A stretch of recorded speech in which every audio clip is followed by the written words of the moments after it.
Yuk. Enggak Winda. Oke, Bang, mungkin update sedikit tentang perkembangan kasus nih, Bang. Baik. Ada update apa lagi mungkin dari pihak? Ya, kita emang ada panggilan, namun kondisinya kan soalnya harus diperiksa oleh dokter dan sakit. Ya coba untuk komunikasi dulu lah dengan penyidik, masih ada waktu. Tapi kondisi dari Pak Anwar sendiri seperti apa, Pak?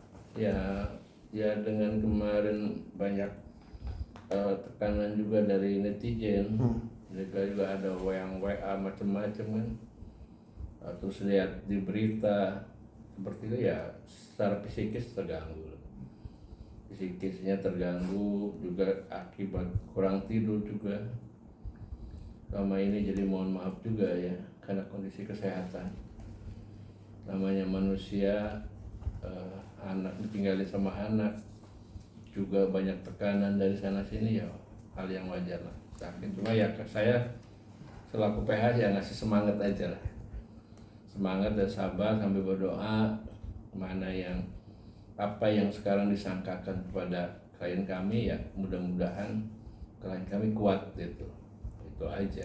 Bang, mungkin bisa sedikit diceritakan pemanggilan untuk besok tuh sebagai apa mungkin? Ya kan perkara ini kan belum, masih penyelidikan ya, jadi masih klarifikasi. Sebagai saksi. Klarifikasi dulu, biasanya baru nanti naik next selanjutnya, tergantung hasil pemeriksaan ya, saksi-saksi dan bukti-bukti. Bang, tadi aku sempat bilang juga ada WA yang macam-macam ke Pak Anwar. Nah ini isi WA-nya bagaimana Bang? Apa? Iya kan macam-macam, banyak juga. Saya bilang nggak usah ditanggapi, dan kalau bisa blokir, karena kalau dibiarin terus-terusan kan. Ya sama lah, yang namanya tekanan ada juga. Cuma kan kalau laki-laki itu lebih kuat ya daripada perempuan gitu. Mungkin itu dari orang yang dikenal atau Banyak telepon ya dikenal. Oh, banyak telepon. Berarti teror ya Pak ya? Ya semacam begitu. Mungkin isinya apa aja mungkin Pak, bisa Ya dijelaskan sedikit? untuk supaya psikisnya terganggu macam-macam. Ya tuduhan-tuduhan apa ya, itu salah seperti itu. Apa yang ada di medsos itu masuk juga ke WA dia. Karena kan nomornya udah nyebar kemana-mana. Tapi ya maksud saya biarkan aja. Dan memang kondisi hari ini harus kuat. Kita jangan sampai nanti kalau ambruk kan repot gitu ya. Ya termasuk saya juga kurang istirahat. Ya jam segini saya baru balik ini, tahu sendiri teman-temannya, jam segini baru balik. Namanya sidang korupsi itu pasti waktunya enggak, kalau belum selesai terus lanjut. Saya tadi mohon maaf jam 7 harus sudah selesai, tapi ya sampai jam 9, setengah 10 baru selesai. Pak, ini kan menjadi atensi mungkin apa, menjadi perhatian banyak kalangan. Mungkin ada langkah hukum apa mungkin Pak? Ya, ya kebetulan saya tuh berkawan sama Pak Abbas ya. Dan sebetulnya saya tidak begitu dia bilang bahwa dia mau bantu. Waduh, syukur alhamdulillah ya ada kawan yang mau bantu dan tidak dengan harus bayar, itu yang paling saya sangat senang, karena dengan saya itu satu hati lah. Jadi ingin membantu masyarakat yang lemah, yang teraniaya, terus yang dalam keadaan duka, kita bantu gitu.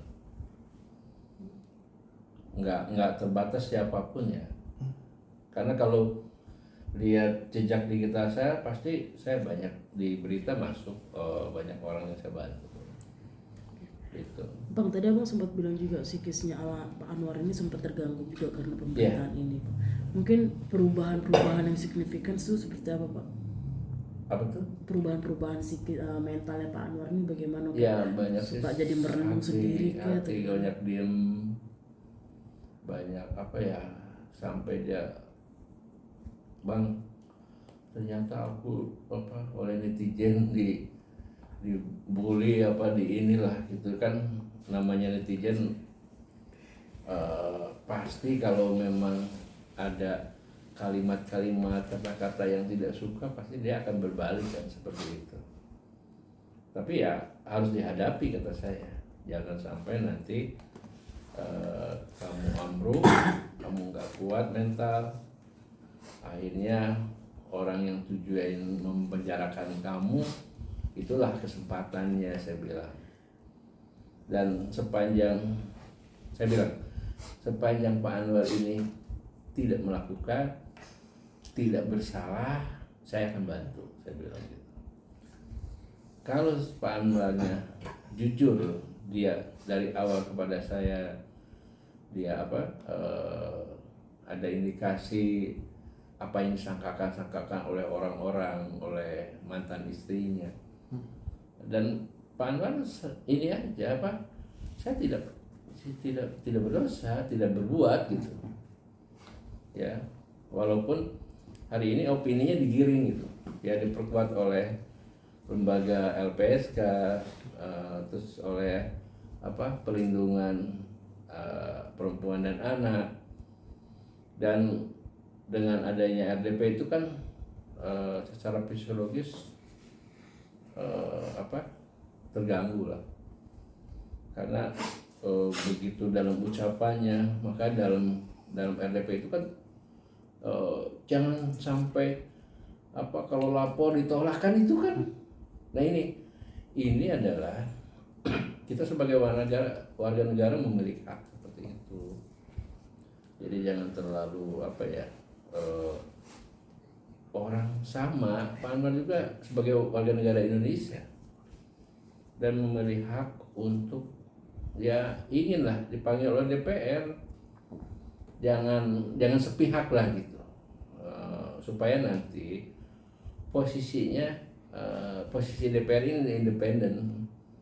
Siapapun ya warga negara yang dalam kondisinya hari ini ya terpuruk, anaknya meninggal, ya istrinya di penjara, terus juga mantannya istrinya melaporkan, kan itu kan juga secara psikis terganggu gitu. Ya. Kemarin juga KPAI ini berstatement bahwa ayahnya Nizam itu sempat terkena sundutan rokok yang diduga dilakukan oleh sang ayah itu sendiri. Nah, mungkin menanggapinya seperti apa? Ya, jadi tanggapan mengenai masalah itu ya, saya dapat informasi dari Pak Anwar itu kan sesudah nikah sama mantan istri yang sekarang bikin laporan, kan dia nikah juga tuh sama perempuan lah, nikah juga, dan itu terjadi seperti itu, langsung diceraikan oleh Pak Anwar. Saya dapat informasi itu. Nah itu pada waktu itu, jadi karena kan Pak Anwar ini kan kerjanya itu keliling ya, dia sebagai pemasang gigi palsu, terus ya membersihkan gigi dia keliling, bukan di satu tempat lah gitu. Jadi kerjanya mobile gitu. Ya banyak ditinggalkan, tapi kan namanya suami itu kan harus berikhtiar, tidak mungkin di rumah terus kan. Nah ini kan yang namanya berhubungan dengan orang tua, punya istri muda, berarti kan ibu tiri kan. Nah ini juga nggak bisa juga kan 24 jam nungguin anak, kan harus cari nafkah juga. Itulah yang terjadi. Bang, dari pihak abang terkait ada pesan teror dan lain-lain, akan mengikuti jejak Lisnawati bang untuk melaporkan, mengadukan ke LPSK juga bang? Ya saya rencana nanti seperti itu, tapi kan kondisi hari ini Pak Awalnya baru pulang, saya baru tahu nih, dia baru pulang dari dokter ya, ada surat dokternya juga, ada semua resepnya ada juga nih.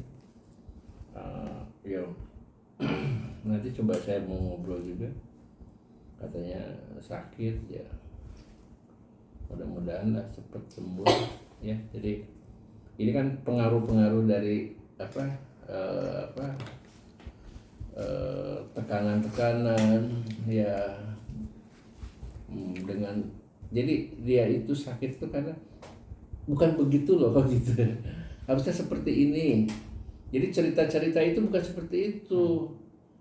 Yang benar tuh ini, itu yang bertentangan dengan hati itu. Berarti ada niatan untuk melaporkan Melaporkan. atau bawa ke jalur hukum juga bang? Ya, nanti kalau memang tidak terbukti laporan ini ya kita harus lapor balik. Bapak mungkin izin boleh menghubungi atau menghadirkan dari ayahnya Nizam sendiri saat ini? Kalau saya nggak bisa, kayaknya sakit ya. Ya kita ya jangankan di depan media ya, diperiksa sama polisi aja nggak boleh. Oke. Kalau lagi sakit ya, itu kan saudara hari ini sehat, oh sakit nggak bisa. Di persidangan sama, di tiap penegak hukum ya tingkatannya sama seperti itu kalau sakit. Atau melalui sambungan telepon mungkin Pak? Ya nantilah kita coba, tapi hari ini kayaknya nggak bisa, nanti besok lusa lah coba nanti ya. Saya mohon maaf juga.